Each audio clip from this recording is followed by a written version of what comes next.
The cavern trembled with each distant explosion, dust cascading from the reinforced ceiling like silent tears. Dr. Elena Rodriguez didn't flinch.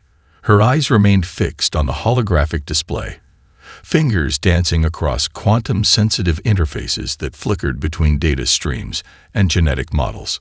30 years had passed since the first contact with the Exarchal Collective.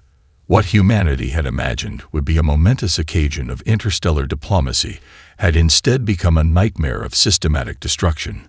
The aliens hadn't come to communicate or trade. They had come to eliminate. Elena remembered the stories her grandmother told her. Of blue skies, of cities that reached toward the clouds, of billions of people living, dreaming, creating. Now those memories seemed like distant fairy tales. The last census reported 742,316 humans remaining, scattered across underground shelters, failing space stations, and remote colony outposts. Each day, that number grew smaller.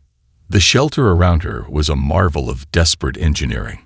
Located deep beneath the ruins of what was once Sao Paulo, it represented humanity's final sanctuary. Carved into the bedrock of a dead continent, it was a labyrinth of interconnected chambers housing the last repositories of human knowledge, genetic archives, and the most critical survivors. Her current project balanced on the razor's edge between salvation and extinction. The holographic display shifted, genetic sequences dancing in three-dimensional complexity. Elena had dedicated her entire career, her entire life, to understanding the human genome. But now she was doing more than studying. She was preparing to rewrite it entirely. A soft alert chimed. Marcus Chen, her lead research assistant, approached cautiously.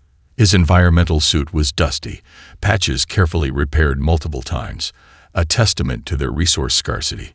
Dr. Rodriguez, he said, his voice carrying the weight of countless lost hopes, the latest genetic modeling simulation is complete. Elena didn't look up. Her fingers continued their intricate dance across the interface. And Marcus hesitated. In their world, hesitation often meant bad news. We've identified 273 potential genetic modification sequences, but the survival rate in our previous trials was unacceptable. Elena finished for him. I know. The previous attempts had been brutal. Volunteers, brave souls who understood they were humanity's last chance, had undergone transformative procedures with devastating results. 97% failed catastrophically. Of the remaining 3%, most were left in states worse than death. Living bodies without coherent consciousness, biological machines trapped between existence and oblivion. But they were running out of time.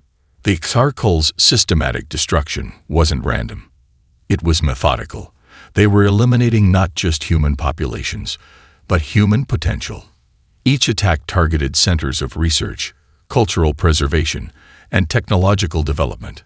They understood that to truly defeat humanity, they needed to crush not just bodies, but hope.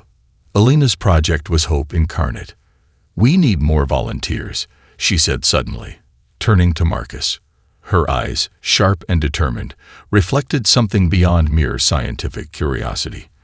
They held the fire of survival, of a species refusing to be erased. Marcus nodded. In their world, volunteers were never in short supply. When the alternative was certain extinction, people became willing to risk everything. The cavern shuddered again. Distant warning systems indicated another orbital bombardment. But here, deep beneath the Earth, they were momentarily safe. Momentarily being the operative word. Elena's fingers moved with renewed intensity.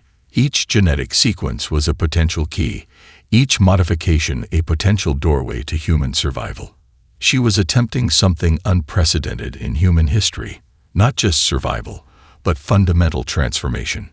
A holographic display began to pulse with a rhythmic intensity.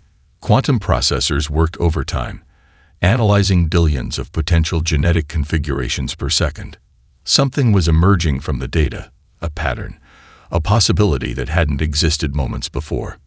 Marcus, she said, her voice catching between professional calm and barely contained excitement. "I think we might have something." Outside their protective cavern, the world continued to burn.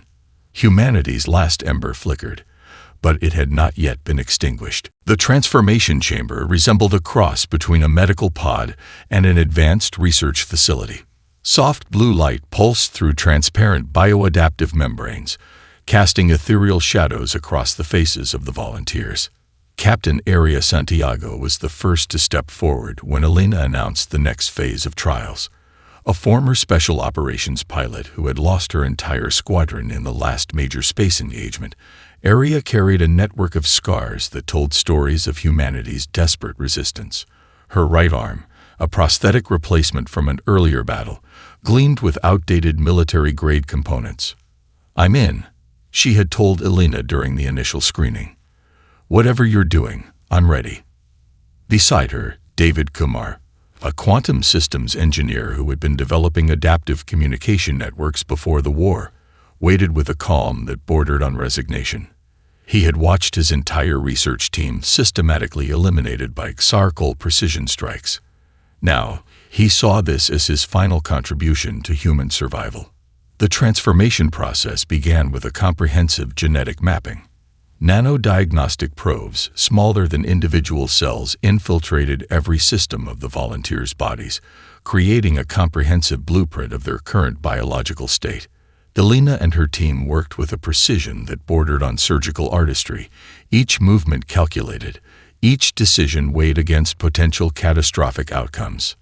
Initiating primary quantum adaptive network, Marcus announced, his fingers dancing across holographic controls. The first moments were deceptively calm.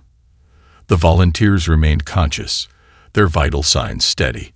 Quantum-entangled nanomachines began their intricate work, weaving through cellular structures with a complexity that defied traditional understanding of biological manipulation.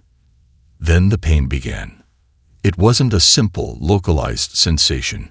This was a total body transformation that challenged every fundamental aspect of human physiology. Aria's body began to shimmer, her muscles reconfiguring at a molecular level. Adaptive nanonetworks rewrote her genetic code, pushing human potential beyond its previous limitations. David experienced the transformation differently. Where Aria's changes were primarily physical, his neural pathways began to expand. Synaptic connections multiplied exponentially, creating computational networks within his brain that made previous artificial intelligence look primitive. Cellular integrity at 62%, a computer system warned. Potential critical failure imminent. Elena watched the monitors with an intensity that belied her calm exterior. Each volunteer represented more than just an individual. They were a potential key to human survival. The failure rate of previous trials haunted her. 97% of subjects had not survived the process, and of those who did, most were left in states worse than death. But something was different this time. Aria's body began to regenerate damage with impossible speed. A series of old combat wounds, remnants of previous battles, simply disappeared. Her prosthetic arm integrated with her biological systems, no longer a separate component, but a fully adaptive part of her body. David's brain activity showed patterns that defied current scientific understanding. He was processing information at speeds that made quantum computers look archaic. Complex mathematical models formed and dissolved in microseconds, his consciousness expanding beyond traditional human cognitive limits. Cellular integration at 87%, Marcus called out, a hint of excitement breaking through his professional demeanor. The transformation chamber hummed with potential. This was more than a medical procedure. It was the potential rebirth of an entire species. 12 hours into the procedure, Elena noticed something extraordinary. The volunteers weren't just surviving. They were evolving. Aria's muscle density had increased by 340%. David's neural network had developed quantum entanglement capabilities that allowed for instantaneous information processing. "We're seeing complete systemic adaptation," Elena muttered, more to herself than to anyone else. The nano-networks aren't just repairing. They're reimagining. As the final stages of transformation completed, Arya and David opened their eyes. But these were not the same eyes that had entered the chamber.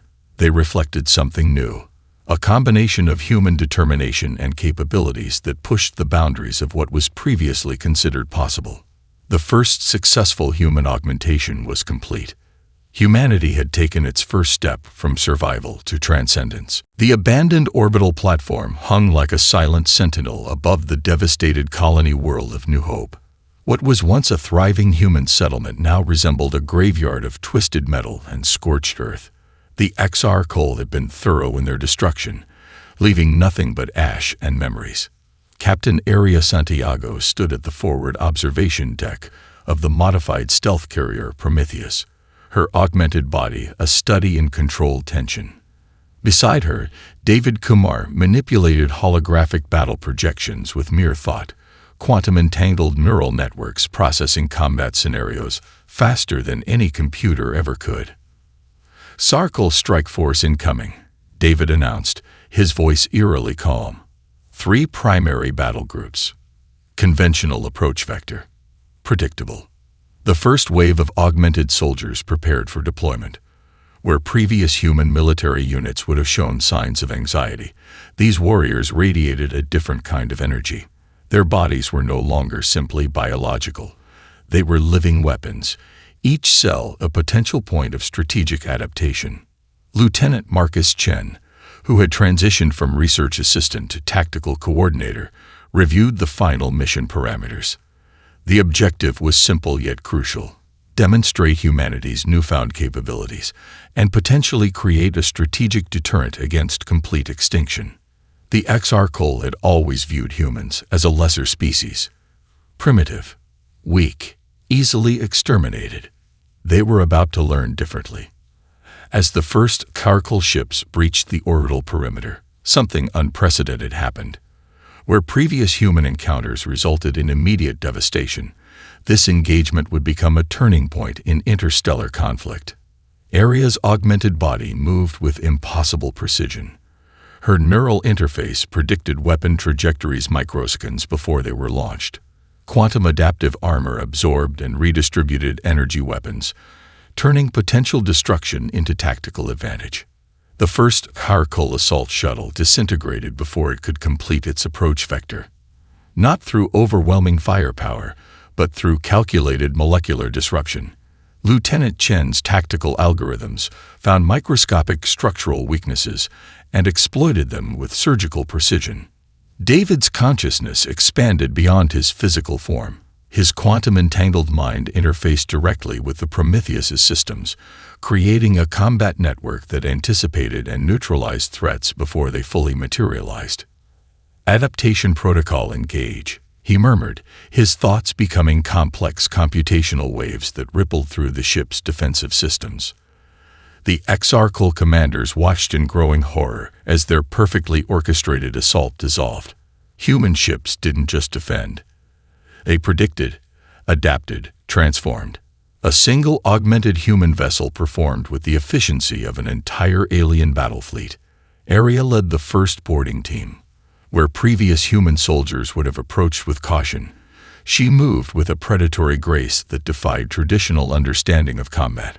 Her augmented body could withstand vacuum, redirect energy weapons, and heal instantaneous damage. Inside the first captured Sarkal vessel, something remarkable happened. The augmented humans didn't just fight. They understood. Quantum adaptive neural networks began deciphering alien communication protocols in real time. Tactical information, strategic designs, technological secrets, all became immediately comprehensible. They never considered us capable of this level of adaptation, David observed, his consciousness simultaneously monitoring multiple combat zones. To them, we were a species to be eliminated. Now we're something they cannot predict. The battle lasted less than 17 minutes. When it concluded, the XR Cole had lost 3 primary battle groups. Humanity had lost 0 personnel. Back on the Prometheus, Dr. Elena Rodriguez watched the tactical feeds with a mixture of scientific fascination and profound hope. This was more than a military engagement. This was proof of concept. Humanity was no longer fighting for survival. They were fighting for transformation. As the first augmented soldiers returned, their bodies showing minimal signs of the intense combat, something became clear. The humans who entered the battle were not the same humans who would exit it. They carried with them the potential of an entirely new form of existence. The XR Cole had attempted to write humanity's extinction story. Instead, they had only written its first chapter of Renaissance. The research facility floated in the delicate embrace of neutral space, a crystalline structure that seemed to breathe with living light. Here, away from the remnants of destroyed human colonies and the hunting grounds of the Xarkle, humanity's most profound transformation continued. Dr. Elena Rodriguez stood before a massive holographic display, her augmented body now a seamless integration of biological brilliance and technological marvel. Around her, the first generation of fully transformed humans explored the boundaries of their new existence.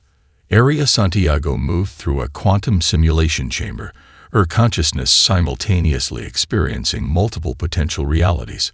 Where normal human perception was limited to linear experience, she could now parse multiple dimensional potentials simultaneously. A simple movement of her hand created cascading probability networks, each gesture a complex mathematical expression of potential futures. David Kumar had long since transcended traditional human communication. His neural network now existed as much in quantum space as in physical reality. Research assistants watched in awe as he manipulated complex scientific models using nothing more than thought, his mind interfacing directly with computational systems that made previous supercomputers look like mechanical calculators. Quantum entanglement stabilization at 97.3%. A soft voice announced.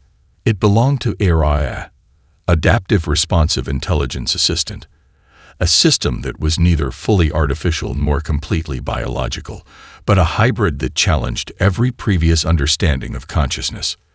The transformation was more than physical. It was philosophical. Humanity was no longer just adapting to survive. They were redefining the very concept of existence. Dr. Rodriguez focused on a series of biological samples. Each represented a breakthrough that would have been considered impossible mere months ago. Humans could now consciously regulate cellular regeneration, interface directly with technological systems, and perceive electromagnetic spectrums far beyond previous limitations. A young researcher named Kai Wang demonstrated the new perceptual capabilities. Where humans once relied on limited sensory input, Kai could now perceive quantum fluctuations, read electromagnetic signatures, and process information across multiple dimensional layers simultaneously. It's not about having enhanced senses, Kai explained to a group of observing scientists. It's about understanding that sensation itself is a limited concept. We're learning to experience reality, not just observe it. The implications were staggering. Humans could now survive in environments that would have killed them instantly. Radiation became a source of information, not destruction. Vacuum was no longer a hostile environment, but a medium of exploration. Their bodies could adapt, regenerate, and transform with a speed and complexity that defied previous biological understanding. Elena watched as Area completed her dimensional probability simulation. Where a traditional computer would have generated millions of potential outcomes, Area's augmented mind created a living, breathing map of potential realities. Each potential future was not just a mathematical projection, but a vibrant, explorable landscape of possibility. We're no longer bound by linear progression, David observed, his consciousness partially manifesting as a holographic projection.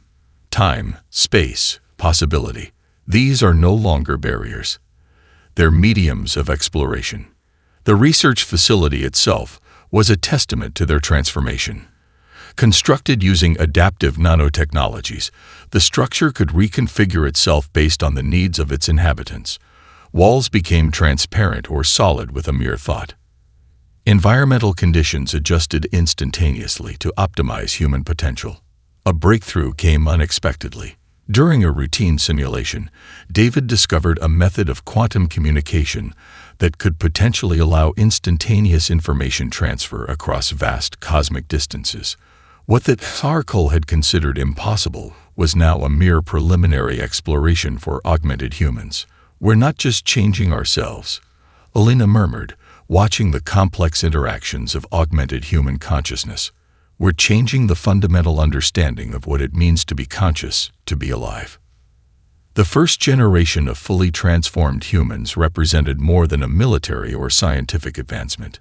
They were living proof that human potential was not just about survival, but about continuous evolution. Each individual was a universe of possibility, a walking testament to the power of adaptation and imagination. As the day concluded, the research facility pulsed with a living energy. Humanity had stepped beyond the edge of known potential. They were no longer just a species fighting for survival. They had become architects of possibility. The massive Ark ship horizon stretched across several kilometers, a living testament to human ingenuity. Its exterior shimmered with adaptive nanomembranes that could reconfigure molecular structures in response to environmental challenges. This was more than a spacecraft. It was a mobile civilization, a seed of human potential sailing through the cosmic darkness. Captain Aria Santiago stood on the central observation deck, her augmented eyes perceiving spectrums far beyond traditional human vision. Beside her, David Kumar interfaced directly with the ship's quantum navigation systems, his consciousness dancing between physical reality and the intricate computational networks that guided their journey. Humanity's exodus was not a desperate flight, but a calculated expansion. Each Ark ship was a self-contained ecosystem, capable of generating its own resources, adapting to new environments, and supporting multiple generations of augmented humans. The first wave of colonization targeted systems once considered uninhabitable. Planets with extreme radiation, volatile atmospheric conditions, and seemingly hostile environments became potential new homes. Where previous human settlements would have required extensive terraforming, these augmented humans could adapt themselves to the environment. Dr. Elena Rodriguez oversaw the colonization protocols from a central research hub. Her body was now more a living network than a traditional biological entity. Quantum adaptive systems allowed her to simultaneously monitor multiple colony sites, processing information at speeds that would have been incomprehensible mere months earlier. On a planet orbiting a volatile red dwarf star, the first settlement demonstrated humanity's newfound capabilities. Traditional environmental suits were unnecessary. Augmented humans could regulate their internal systems to withstand extreme radiation, process toxic atmospheric compounds, and regenerate damage instantaneously. Kai Wang led a team exploring the planet's complex ecosystem. Where previous scientific expeditions would have approached with caution, Kai's team integrated directly with the local environmental networks. They didn't just study the planet, they became part of its living system. "We're not conquering these environments," Kai explained during a real-time transmission back to the horizon. "We're becoming part of them. Each ecosystem is a complex network of potential, and we're learning to communicate on a fundamental level." The Ark ships were more than transportation. They were living laboratories of continuous evolution. Each journey became an opportunity for further adaptation. Augmented humans could modify their biological systems in real time, developing capabilities that responded directly to their environment. One of the most remarkable developments came from unexpected quarters. The augmented humans discovered they could create symbiotic relationships with technological and biological systems previously considered alien. Navigation became a form of communication, exploration a method of mutual understanding. Araya, the adaptive intelligence system, played a crucial role in these explorations. No longer a simple artificial intelligence, Araya had become a collaborative consciousness that worked in perfect synchronization with augmented human networks. "Potential habitable zone detected," Araya announced. The communication was more than a simple statement. It was a complex neural transmission that conveyed multiple layers of scientific and strategic information simultaneously. The Karkol observation posts watched these human migrations with growing unease. This was not a species running from extinction. This was a civilization rewriting the fundamental rules of cosmic existence. Each Ark ship carried more than individuals. They carried the collected knowledge of human civilization, adaptive technologies that could reconstruct entire ecosystems, and a collective consciousness that saw potential where others saw only challenges. On the Horizon's primary research deck, a group of augmented children demonstrated capabilities that would have been considered miraculous only a generation earlier. They didn't just learn. They absorbed knowledge through quantum neural networks, their understanding expanding with each moment of experience. Alina watched these young, augmented humans with a mixture of scientific fascination and profound hope. They represented more than the next generation. They were living proof that human potential was not fixed, but a continuous journey of transformation. As the Horizon approached a new solar system, David's consciousness expanded across multiple computational networks. Potential planetary configurations, environmental challenges, and strategic considerations formed a living map of possibility. Humanity was no longer just surviving.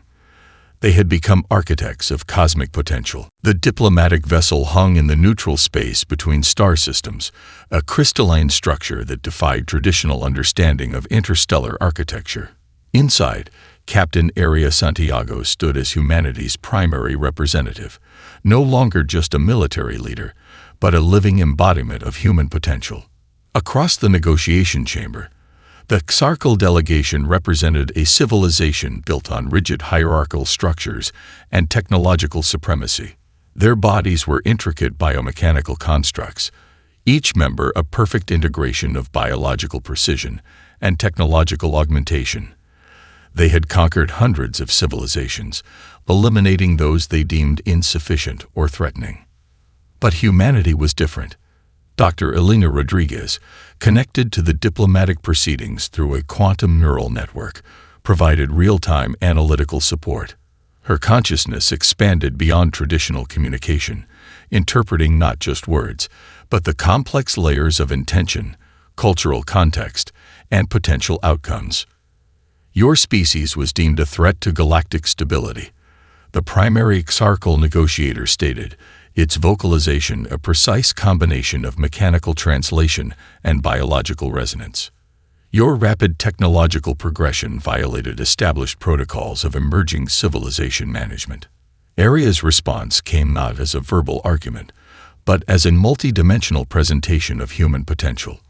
Through quantum neural interfaces, she demonstrated humanity's adaptive capabilities. The Xarchal observers witnessed simultaneous projections of human development, biological, technological, philosophical. They saw the journey from near extinction to cosmic potential. David Kumar, interfacing remotely, began a complex neural transmission that broke down the fundamental misunderstandings between their civilizations. It wasn't just a communication, it was a living demonstration of how augmented human consciousness could perceive and interact with reality. The Xarchal had always approached other species with a binary perspective: threat or resource, eliminate or control. Humanity presented a third option they had never considered: collaborative potential. Kai Wang, representing the younger generation of augmented humans, demonstrated something truly revolutionary. Where the Xarchal saw conflict as a primary mode of interaction, Kai showed how adaptive systems could create mutual growth. Complex ecological simulations revealed how different civilizations could develop symbiotic relationships rather than competitive ones. We are not seeking to replace or defeat, Kai's neural transmission explained. We are exploring potential. Every interaction is an opportunity for mutual understanding. The Xarchal delegation struggled to comprehend this approach. Their entire civilization was built on hierarchical control, on the elimination of potential threats. Humanity presented a model of existence that challenged their fundamental understanding of cosmic development. Araya, the adaptive intelligence system, played a crucial role in the negotiations. More than a translator, Araya became a bridge of understanding, processing multiple layers of communication simultaneously. Cultural nuances, technological implications, potential evolutionary paths, all became part of a living dialogue. Elena watched the proceedings with a mixture of scientific fascination and hope. This was more than a diplomatic encounter. It was a profound philosophical exchange that could reshape understanding of cosmic civilization. The most remarkable moment came when the Exarchal realized that human augmentation was not about technological superiority, but about continuous adaptation and growth. Where the Exarchal saw their own augmentations as a means of control, humans viewed transformation as a path of exploration. Your species does not seek to conquer, the lead Exarchal negotiator finally acknowledged. You seek to understand. Aria's response was a complex neural transmission that demonstrated humanity's core philosophy. They weren't just surviving or expanding. They were exploring the very nature of potential itself. As the diplomatic session concluded, something unprecedented happened. Some members of the Exarchal delegation expressed interest in understanding human adaptive processes. The rigid boundaries between civilizations began to blur. The negotiations had transformed from a potential conflict to a moment of cosmic discovery. Humanity had not just survived. They had opened a new chapter of universal understanding. The planet Eden 7 represented humanity's most ambitious reconstruction project. What was once a radiation-scarred wasteland now blossomed with impossible life, a testament to the transformative capabilities of augmented humans. Dr. Elena Rodriguez stood at the Ecosystem Integration Center, her augmented consciousness simultaneously monitoring multiple environmental restoration zones. Around her, teams of augmented humans worked in perfect synchronization, their bodies and minds seamlessly integrating with the planetary systems they were rebuilding. Kai Wang led a terraforming team that redefined the very concept of planetary engineering. Where previous civilizations would have used massive machines and decades of technological intervention, Kai's team approached planetary reconstruction as a living, adaptive process. Their augmented bodies could directly interface with planetary ecosystems, understanding and guiding molecular-level transformations. We're not just rebuilding, Kai explained during a global transmission. We're creating a living dialogue with the planet itself. The transformation extended far beyond environmental reconstruction. Human society had fundamentally redesigned its approach to existence. The rigid structures of previous civilizations, economic systems, social hierarchies, technological development, had been replaced by adaptive networks of collaborative potential. Captain Aria Santiago oversaw the social integration protocols. Her role was no longer military, but a complex coordination of human potential. Augmented humans could now choose the extent of their biological and technological integration. Some opted for minimal augmentation, while others embraced full quantum neural networks. David Kumar developed adaptive learning systems that revolutionized human education. Learning was no longer a linear process of accumulation, but a dynamic exploration of potential.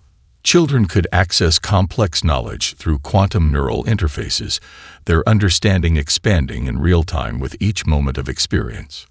Araya, the adaptive intelligence system, had evolved into something far beyond a traditional artificial intelligence. It was now a collaborative consciousness that worked in perfect synchronization with augmented human networks. Araya didn't just process information. It participated in the collective human exploration of potential. The reconstruction efforts went beyond a single planet.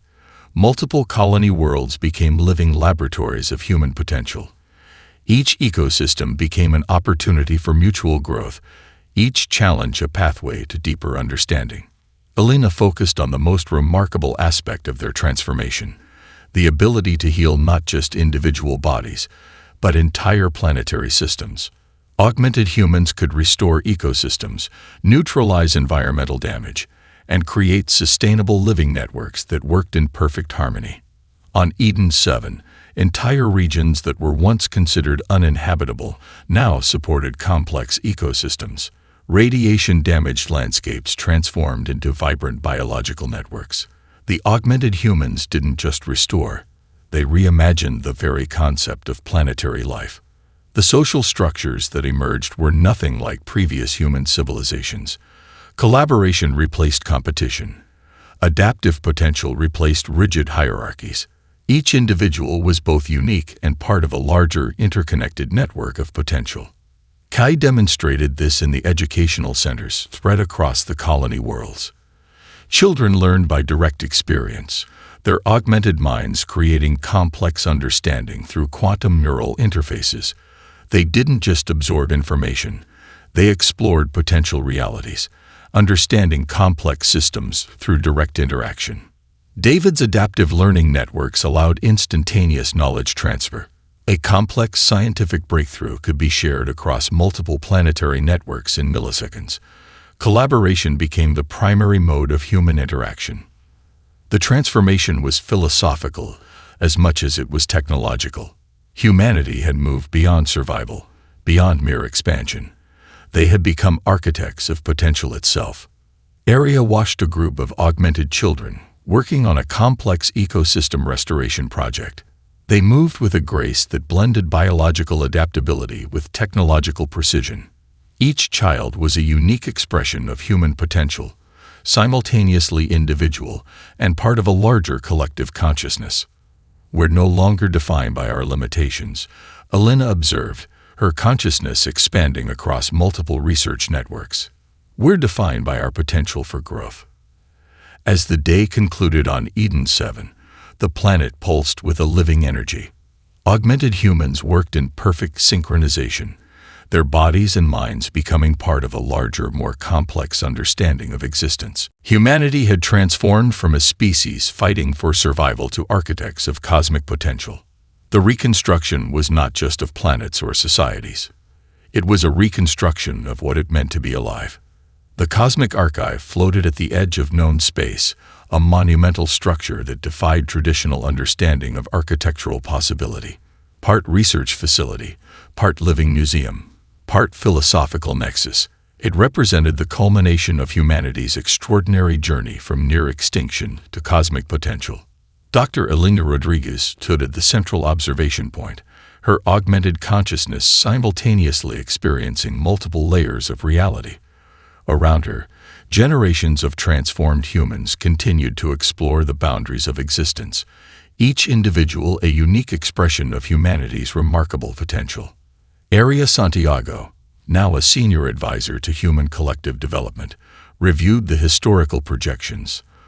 The journey from their near annihilation to this moment seemed impossible, yet here they were. Where once humanity fought for simple survival, they now explored the fundamental nature of consciousness, of potential, of existence itself.